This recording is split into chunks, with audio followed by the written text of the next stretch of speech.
بسم اللہ الرحمن الرحیم۔ اب ہم اشعار کی تشریح کریں گے۔ زندگی ہے مختلف جذبوں کی ہمواری کا نام، اس نظم کی۔ تو سب سے پہلا جو شعر ہے وہ ہے: زندگی ہے مختلف جذبوں کی ہمواری کا نام، آدمی ہے شلجم اور گاجر کی ترکاری کا نام۔ اس کے مشکل الفاظ کر لیتے ہیں۔ سب سے پہلا الفاظ ہے ہمواری، اس کا مطلب ہے برابری، یکسائی۔ ترکاری کہتے ہیں اس سبزی کو۔ جذبوں کا مطلب ہے احساسات۔ تو تشریح میں ہے: مزہ زندگی کی ناہمواریوں کے ہمدردانہ شعور کا نام ہے۔ طنز مزاح نگار کا بہترین ہتھیار ہے۔ سید ضمیر جعفری اس فن کے ماہر تھے۔ اس شعر میں شاعر نے انسان کے مختلف جذبات و احساسات کو سبزیوں کے ناموں کے ساتھ جوڑ کر مزہ پیدا کر دیا ہے۔ ایک دور ایسا بھی آتا ہے کہ انسان اپنے جذبات کو ہموار کرنا سیکھ جاتا ہے۔ کبھی انسان کا مزاج شلجم کی طرح روکھا پھیکا ہو جاتا ہے تو کبھی اس کے اندر گاجر کی سی مٹھاس آ جاتی ہے۔ یہاں اس شعر میں شاعر کہنا چاہ رہا ہے کہ انسان کا جو مزاج ہے وہ بدلتا رہتا ہے۔ کبھی اس کے اندر کھردرا پن آ جاتا ہے، کبھی وہ ایسے روڈ بیہیو کرتا ہے، اس کا جو انداز ہے وہ بدل جاتا ہے، غصہ کرنا شروع ہو جاتا ہے، اور کبھی کبھی وہ اتنا نرم اور میٹھا ہوتا ہے جیسے گاجر کی مٹھاس ہوتی ہے۔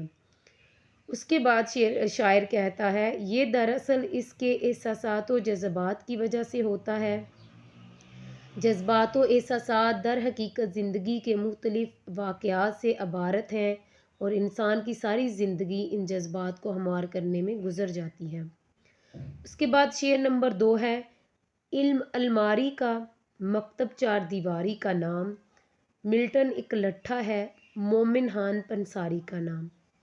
مشکل الفاظ اگر دیکھیں تو سب سے پہلا ہے مکتب، اس کا مطلب ہے اسکول۔ چار دیواری کہتے ہیں مکان، کمرہ۔ پنساری کہتے ہیں جڑی بوٹیاں بیچنے والے کو۔ ملٹن انگریز شاعر کا نام ہے۔ لٹھا کہتے ہیں سوتی کپڑے کو۔ مومن خان، مومن ہے اردو غزل کے ایک شاعر ہیں، مشہور شاعر۔ اس کے بعد تشریح ہے: شاعر نے اس شعر میں موجودہ دور میں علم اور کتابوں کے استعمال پر گہرا طنز کیا ہے۔ وہ کہتے ہیں کہ آج کل تو علم الماری کا نام ہے، یعنی بے شمار نادر کتابیں الماریوں میں بند پڑی ہیں۔ کسی کو اتنی فرصت نہیں کہ ان کتابوں کو پڑھ کر کچھ سیکھ لے۔ تعلیمی ادارے محض چار دیواری کا کردار ادا کر رہے ہیں۔ وہ جو علم پڑھا رہے ہیں بچوں پر اس تعلیم کے اثرات نظر نہیں آتے۔ کتابوں میں لکھا ہے: سچ بولو، جھوٹ سے بچو، چغلی نہ کرو، دھوکہ مت دو، دیانت داری اور انصاف سے کام لو۔ مگر ان تعلیمی اداروں سے پڑھے ہوئے لوگ ہر شعبے میں بددیانتی سے کام کر رہے ہیں۔ ایسا لگتا ہے کہ انہوں نے اسکولوں، کالجز اور یونیورسٹیز سے کچھ تربیت حاصل نہیں کی۔ ایسے طالب علموں نے نہ انگریز شاعر ملٹن کو پڑھا ہے اور نہ ہی اردو ادب کے شاعر مومن خان مومن کو پڑھا ہے۔ ان سے پوچھو کہ ملٹن کون ہے تو وہ کہیں گے کہ وہ تو کسی کپڑے لٹھے کا نام ہے۔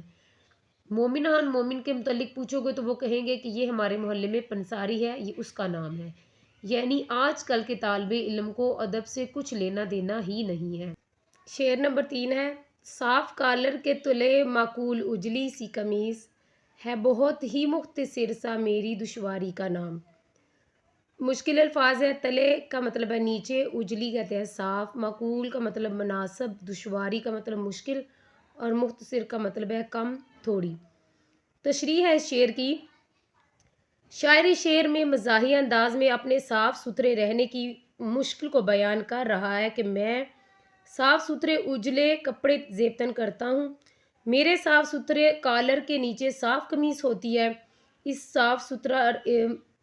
بس صاف ستھرا رہنا ہی میری زندگی کی تھوڑی سی پریشانی ہے جس کا سامنا مجھے روز کرنا پڑتا ہے، کیونکہ گرد و غبار کی اس فضا میں صاف ستھرا رہنا بھی دشوار ہے۔